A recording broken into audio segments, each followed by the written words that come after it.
Susunod sa bawat Pilipino at magbibigay ng tamang impormasyon para sa tahimik at maayos na Pilipinas. Police News Network, alagad ng batas, tagapagtaguyod ng balitang pulis, sandigan ng mamamayan, patnubay ng katotohanan. La Campo Crame, maghahatid ng pinakahuling kaganapan at nagbabagang balita. Ito ang PNN Police News Network. At ngayon, ang inyong mga tagapagbalita. Magandang araw, bagong Pilipinas. Ako ang inyong alagad ng batas, tagataguyod ng Balitang Pulis. Ako po si Patrol Woman Fe Octaviano. Maghahatid ng tamang balita, kwento ng pulis at serbisyo para sa mamamayan. At ito ang PNP News Online. Ang pangunahing balita ng Police News Network, alagad ng batas, tagataguyod ng Balitang Pulis.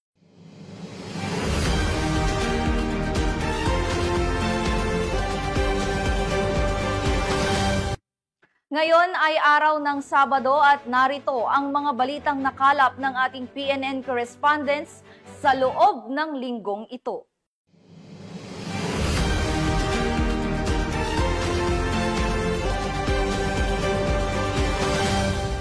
Upang hikayatin ang mga kabataan na mahalin ang pagbabasa bilang mahalagang bahagi ng kanilang pag-aaral at pagtubog ng tamang asal, matagumpay na isinagawa ng Rizal Municipal Police Station ang programang Bida sa Pagbasa sa isang pampublikong paaralan sa bayan ng Rizal, Palawan. Yan ang balitang hatid ni Patrol Woman Eloisa Joyce Beredo. Matagumpay na isinagawa noong ika-1 ng Setyembre taong kasalukuyan ang Bida sa Pagbasa Community-Based Reading Project sa Inbo Elementary School, Barangay Kanipaan, Rizal, Palawan. Pinangunahan nito ng mga tauhan ng Rizal Municipal Police Station sa pamumuno ni Police Staff Sergeant Felix A. Ponciano Jr. sa ilalim ng tuwirang superbisyon ni Police Captain Noli S. Vergara. Nakipagtulungan din sa programa ang iba't ibang organisasyon kabilang na ang LYDC members, Basa Batuta Organization, Palawan Helping Hands, Muslim Student Club Rizal Chapter, Rizal Children Organization, Pagbasa Youth Association of the Philippines, Rizal Organization, Dr. Jose P. Rizal, Gabay Kalinga Foundation at ang Philippine Marines. Kabilang sa mga isinagawang aktibidad ang pamamahagi ng school supplies, libreng gupit, feeding program at iba pang masayang palaro para sa mga kabataan. Mainit naman ang naging pagtanggap ng mga guro ng Inbo Elementary School na pinamumunuan ni Gunoong Alwin L. Bakayan, teacher in charge. Ipinahayag ng Rizal Municipal Police Station at mga katuwang ng organisasyon ang kanilang pasasalamat sa lahat ng mga sponsor na tumulong upang maging matagumpay ang proyekto. Natapos ang programa na may positibong resulta, nagbigay saya at nag-iwan ng inspirasyon sa mga kabataan at kanilang pamilya. Ang matagumpay na pagpapatupad ng Bida sa Pagbasa Community-Based Reading Project ay patunay na masinop ang pagsasabuhay ng 7-point agenda ni Acting Chief PNP, Police Lieutenant General Jose Melencio C. Nartates Jr., particular sa pagpapatibay ng ugnayan sa komunidad, pagsusulong ng edukasyon at kabataan, at pagpapalakas ng kooperasyon sa pagitan ng Philippine National Police at iba't ibang sektor ng lipunan. Sa pamamagitan ng mga proyektong tulad nito, higit na nagpapatunay na ang kapulisan ay hindi lamang tagapagpatupad ng batas kundi katuwang din sa pagbibigay ng kaalaman, kalinga at serbisyong makatao. Nagbunga ito ng mas matatag na tiwala at suporta mula sa mamamayan na siyang pundasyon ng isang ligtas at maunlad na pamayanan. Mula dito sa Palawan Police Provincial Office, ako ang inyong PNN Correspondent Patrolwoman Eloisa Joy Beredo, alagad ng batas, tagataguyod ng Balitang Pulis. Maraming salamat, Patrolwoman Beredo. Nagsagawa ng Community Outreach Program ang Police Community Affairs and Development Group sa Caloocan City bilang bahagi ng kanilang patuloy na advokasya na palakasin ang ugnayan ng pulisya at mamamayan. Narito ang report mula kay Police Corporal Abigail Rojas. Sa patuloy na hangarin ng kapulisan na maging kaagapay ng bawat mamamayan, inilungsad ng Police Community Affairs and Development Group katuwang ang Caloocan City Police Station at sinuportahan ng Regional Police Community Affairs and Development Unit NCR ang isang community outreach program sa Sugpo Covered Court, Barangay 8, Caloocan City nitong September 3, 2025. Tampok sa programa ang serya ng lectures tungkol sa Safe Space Act o Republic Act 11313, Anti-Rape Law, Anti-Illegal Drugs, Anti-Terrorism at Crime Prevention. Bukod dito, ipinamamahagi rin ang mga information, education, and communication materials upang higit pang mapaigting ang kamalayan ng mga residente. Kasabay nito, tumanggap din ng food packs ang mga benepisyaryo bilang karagdagang tulong sa kanilang pang-araw-araw na pangangailangan. Ang kapulisan po ng Caloocan ay hindi naman po nagsasawang gumawa ng mga ganitong programa sa barangay. Halos every week po meron kaming schedule na community awareness program sa both sa Caloocan North at Caloocan South. Ang nasabing inisyatibo ay patunay ng dedikasyon ng PNP sa pagbibigay ng serbisyong hindi lamang para sa seguridad kundi maging para sa kapakanan ng bawat Pilipino. Isang hakbang tungo sa katuparan ng visyon ng bagong Pilipinas na nagtataguyod ng ligtas, maayos at nagkakaisang komunidad. Salamat po sa ating mga kapulisan sa mga binigay nilang lesson sa amin na natutunan namin. Ito po mga binigay po din po nila na marami po din na itulong sa amin po. Maraming salamat po. Dito sa Sugpo Covered Court, Caloocan City, ako po ang inyong PNN Correspondent, Police Corporal Abigail Rojas. Alagad ng batas, tagataguyod ng Balitang Pulis. Maraming salamat, Corporal Rojas. Walang takas ang isang drug personality matapos itong mahuli sa isinagawang bypass operation ng mga otoridad sa Davao City. Ang report mula kay Patrolwoman Bernamay Lapus. Arestado ang isang drug personality sa isinagawang bypass operation ng San Pedro Police Station sa Barangay Maa, Davao City nito lamang ika-2 ng Setyembre taong kasalukuyan.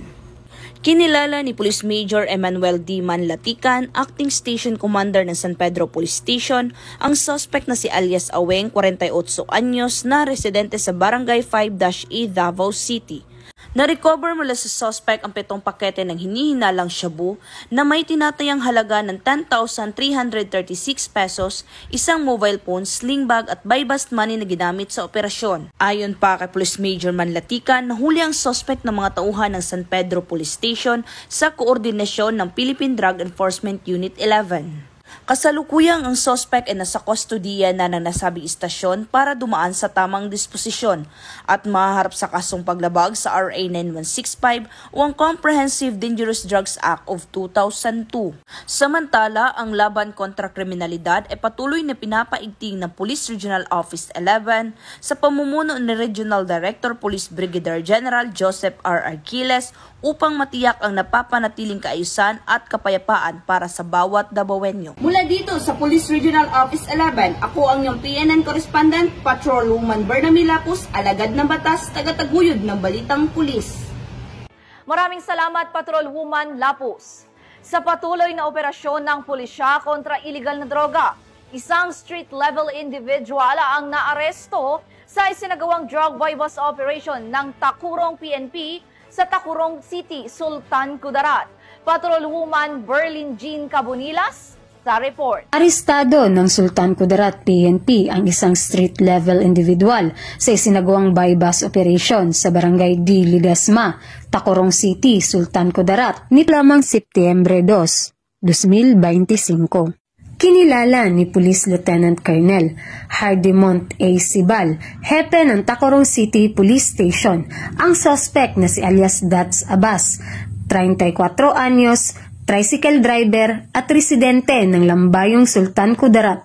Bandang alas 7:49 ng gabi, isinagawa ng mga tauhan ng Takurong City Police Station ang bypass operation kung saan nakumpiska mula sa suspect ang 49.65 na gramo na hinihinalang shabu may standard drug price na 337,220. Kumpiskado din ang mga iba pang non-drug item. Kasalukuyang nasa kustodiya na ng Tacurong City Police Station ang suspect at mahaharap sa kasong paglabag sa RA 9165 o Comprehensive Dangerous Drugs Act of 2002. Samantala, patuloy ang Tacurong PNP sa mga operasyon upang masugpo ang bintahan ng iligal na droga sa syudad. Mula dito sa General Santos City, ako po ang inyong PNN Correspondent, Patrolwoman Briley Jean Cabunilas, alagad ng batas, tagataguyod ng Balitang Pulis. Maraming salamat, Patrolwoman Cabunilas. Isang buy bust operation sa Butuan ang nagresulta sa pagkakaaresto ng isang street-level individual matapos mahulian ng iligal na droga. Magbabalita dyan si Patrolwoman Joanna Kawile. Arestado ng mga operatiba ng Butuan City Police Station 1 ang isang lalaki na nakilala sa alias na Bangkay o Bembem matapos mahuli sa kasong pagbibenta at pag-iingat ng ipinagbabawal na gamot. Kinilala ang suspect na si alias Bangkay o Bembem, 25 taong gulang, binata, walang trabaho at residente ng Purok 8, Santa Lucia, Barangay Mahogany, Butuan City. Na-recover mula sa kanya ang humigit kumulang 0.5 gramo ng shabu na nagkakahalaga ng 3,400 pesos, buy bus money na 500 at ilang drug paraphernalias sa ikinasang buy bus operation sa Purok 1, Barangay Baan, Riverside ng naturang lungsod. Batay sa ulat ng pulisya, si alias Bangkay ay matagal nang minomonitor at kabilang sa mga tinaguriang street-level individual drug personality. Bago ang operasyon, 2 beses pang nagsagawa ng test by ang mga otoridad na nagpatunay na aktibo itong nagbebenta ng shabu. Ang operasyon ay pinamunuan ni Police Lieutenant Bonifacio Castro, team leader ng Station Drug Enforcement Unit, katuwang ang mga tauhan ng Butuan City Police Station 1. Sa kasalukuyan, nasa kustodiya na ng pulisya ang suspect at nakatakdang sampahan ng kaso sa paglabag sa Republic Act 9165 o Comprehensive Dangerous Drugs Act of 2002. Patuloy na pinaigting ng mga otoridad ang kampanya laban sa iligal na droga bilang bahagi ng mas pinaigting na advokasya ng pulisya sa pagkakaroon ng ligtas at maayos na pamayanan. Mula dito sa Police Regional Office 13, ako ang inyong PNN Correspondent, Patrolwoman Joanna Kawili, alagad ng batas, tagataguyod ng Balitang Pulis. Nagsagawa ng anti-illegal drug lecture ang mga tauhan ng 1st Platoon, 2nd Occidental Mindoro Provincial Mobile Force Company para sa mga kabataan sa bayan ng Mamburao, Occidental Mindoro. Yan ang tinutukan ni Patrolwoman Abigail Datu. Patuloy na isinulong ng Philippine National Police ang programang pang-edukasyon laban sa iligal na droga sa mga paaralan. Nagsagawa ng lecture si Patrolman Razel Jan Yepes, Project Ready Officer mula sa 1st Maneuver Platoon, 2nd Occidental Mindoro Provincial Mobile Force Company, para sa 46 na mag-aaral ng Grade 5 Banaba sa Tayamaan Elementary School, Barangay Tayamaan, Mamburao, Occidental, Mindoro. Tinalakay sa nasabing lecture ang Lesson 2, pagsunod sa batas at pagsasaalang-alang sa mga bunga ng desisyon na nakatuon sa pagpapalakas ng kakayahan ng mga kabataan upang tumanggi sa pamimilit at tukso na gumamit ng ipinagbabawal na gamot sa pamamagitan ng matatag na pagsasabi ng no o hindi. Layunin ng aktibidad na bigyang kaalaman ang mga kabataan hingil sa iba't ibang uri ng pressure, matukoy ang mga pinagmumulan nito at maipamalas ang mga natutunang aral sa kanilang pang-araw-araw na pamumuhay.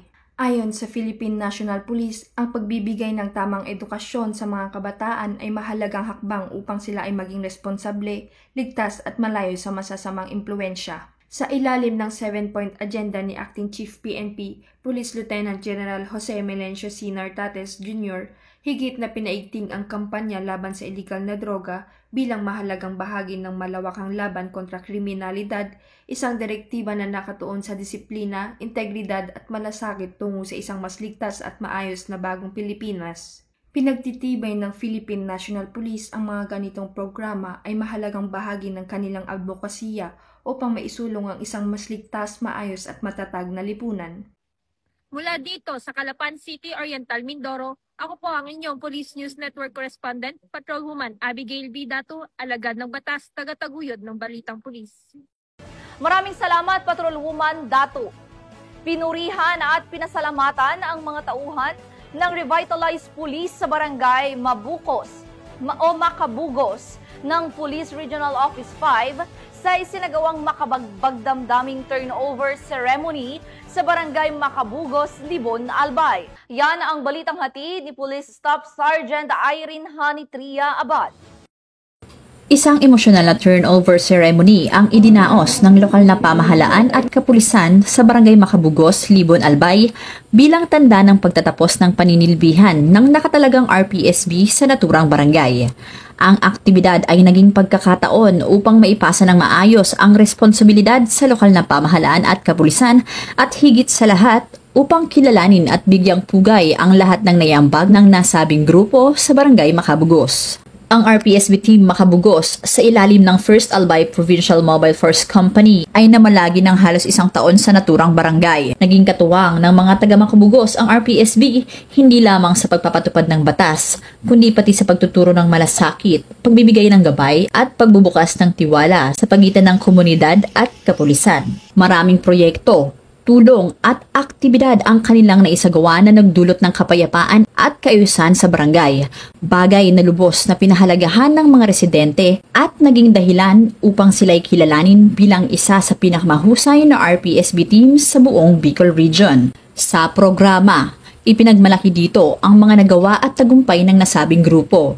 Kasunod nito, ilang community leaders at residente ang nagbahagi ng kanilang testimonya na puno ng emosyon at pasasalamat. Aniya, ang RPSB Macabugos ay hindi lamang pulis para sa kanila. Tinuturing nila itong pamilya kung saan sa bawat suliranin, RPSB Macabugos ang kanilang naging katuwang. Sa pagtatapos ng seremonya, isinagawa ang simpleng handover ng mga proyekto at proposal na iiwan ng grupo, hudyat ng pagpapatuloy ng kanilang mga nasimulang programa. Samantala, bumuhos din sa social media ang mga taus-pusong mensahe ng pasasalamat mula sa mga guro, mag-aaral, residente at mga opisyal ng barangay. Ipinahayag nila ang kanilang taus-pusong pasasalamat sa grupo na itinuring nilang hindi lamang kaibigan, kundi kapamilya at kaagapay sa bawat oras ng pangangailangan. Binigyan din sila ng isang munting sorpresa ng mga guro at mag-aaral ng Macabugos National High School. Naging emosyonal ang mga tagpo habang inaalala ang pagtutulungan at mga nabuong pagkakaibigan. Patunay kung gaano kalalim ang naging ugnayan ng RPSB sa paaralan at sa buong komunidad ng Macabugos. Emotional si ma'am kasi it's never easy na mapahiwalay sa mga mabuting kaibigan. Okay, so deserve na RPSB Team Macabugos ang title na Best RPSB in Albay. Bagamat opisyal nang natapos ang kanilang paninilbihan sa barangay, ang alaala ng kanilang malasakit, serbisyo at pagmamahal ay patuloy na mananatili sa puso at kasaysayan ng mga taga Macabugos.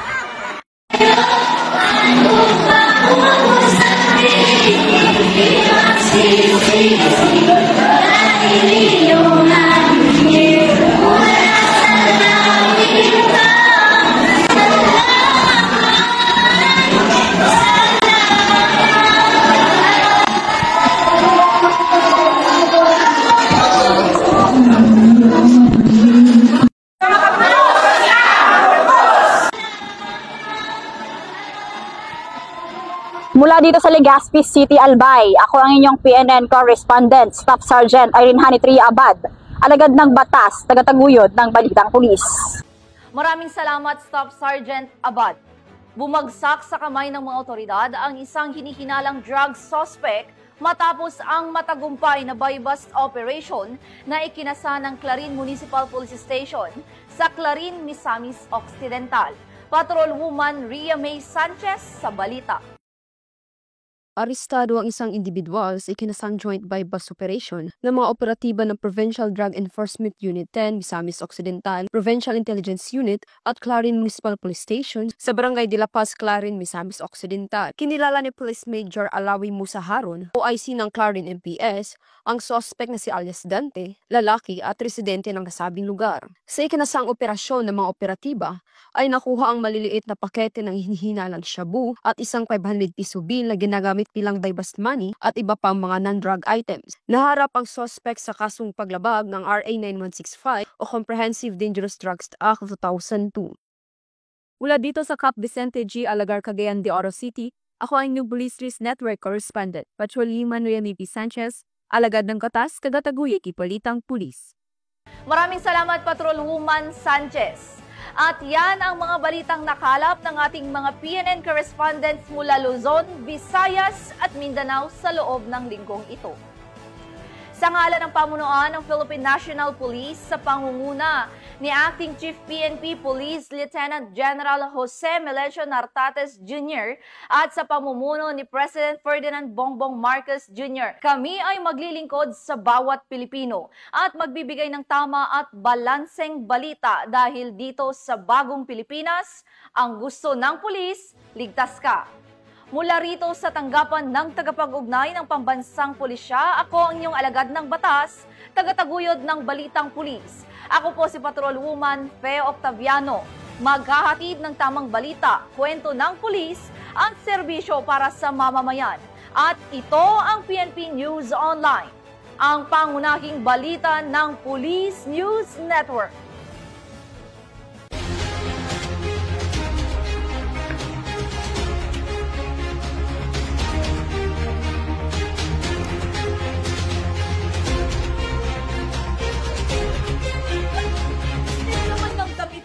Police News Network, alagad ng batas, tagapagtaguyod ng balitang pulis.